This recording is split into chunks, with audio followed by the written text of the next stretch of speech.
Pecha Kucha 61 various illustration styles.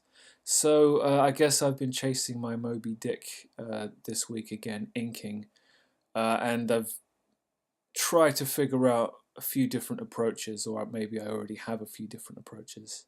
I'm just going to talk about them. But first thing I did in the week was try to copy Brian Bolland. Took one of his most iconic images and just like did a daily sketch of it. Pretty quickly realized that the quality of his line work is just it's too much to replicate without going like super large and super slow. I did a picture of Scorpion that's more like a footnote to myself because he's one of those guys who's going to show up in the Smiley Show. My version of Scorpion is he's kind of like Mortal Kombat 2 looking. He's a potty mouth, very more aggressive and violent than Vegeta. Lots and lots of fun to write for the comedy. Simple colouring. It kind of helps those arms look a little bit less ridiculous, but he is supposed to kind of be overly macho and aggressive and hench up, as they say.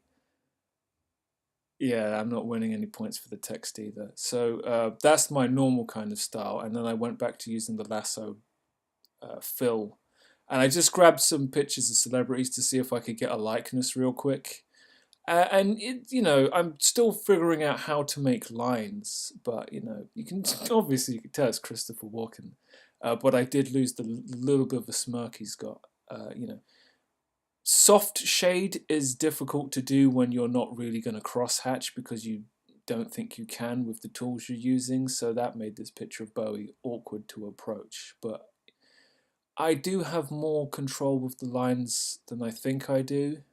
And then I just kind of cheated with Jack and used a bit of colour. I do feel like this art style could be, or has been, or will be a fad. It was so easy for me to do it, and it does look quite striking because it's so high contrast. I see it on T-shirts, I see it on billboards, except I don't think I have. So Guilty Gear, I got another one of those because there was a crazy Steam sale going on, and Guilty Gear Story Mode, Revelator, Guilty Gear Zerd Revelator, is full of 3D character models made up to look like anime characters. So I was looking at this for like half a day, and that kind of affected me doing some drawing. I did a lot of really bad stuff trying to find my groove again, and then I tried the lasso ink fill with this terrible picture of Slayer, which I effectively tried to get beyond because it's like I can't leave it here. Sometimes straight defeats are more valuable than almost victories. So I went for a little bit of a less manga-y look, more, befitting the brush style I like to use with my chalk brush. I remembered a little bit from the daily sketch I did of his costume, but I've totally left out all the belt buckles he's got. I don't even remember where they go. Adding colour to him and Sharon in the background.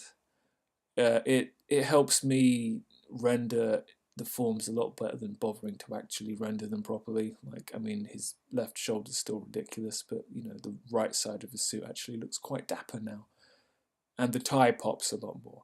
And then I did like a background vaguely reminiscent of his background in the new Guilty Gear, and added some smoke and some little bit of light haze. And now the whole thing looks a little bit more palatable, certainly than that terrible lasso ink sketch I did a few images ago. And then for some reason I felt this unconsolable desire to draw a picture of Optimus Prime.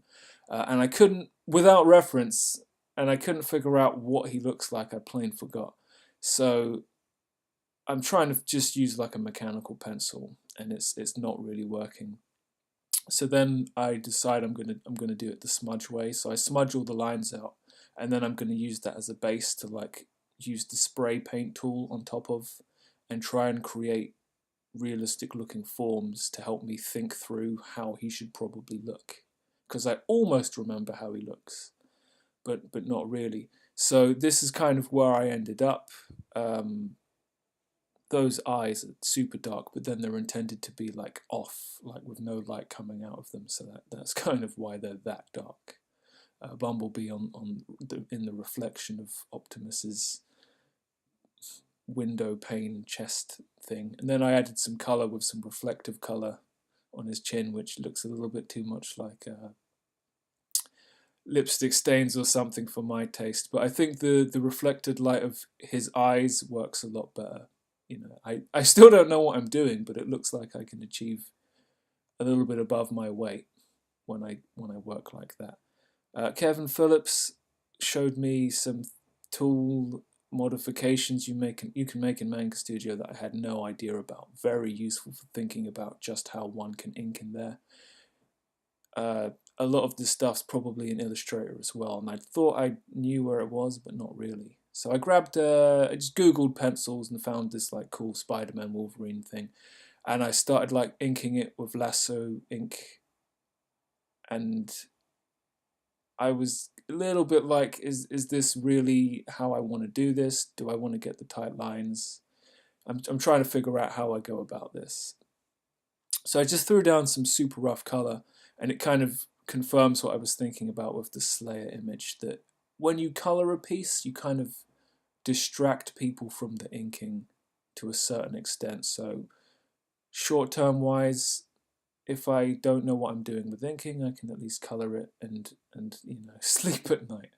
All right, so inking is still a massive area of interest for me, but the absolute heart of my problem is how I balance the time I spend with the effort I put in with the quality I get out of it, because I really don't think it should be this completely and utterly different medium from penciling. Effectively, what is inking is using an ink brush to cover up the line work to make it easier to, you know, mass produce with like printing machinery and stuff.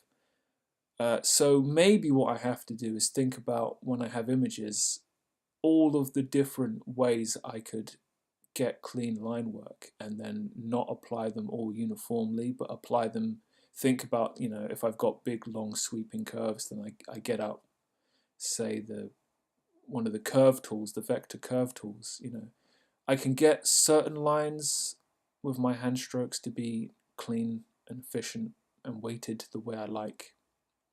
So maybe it's about using the rotate and the zoom tools a lot, and the hand tool.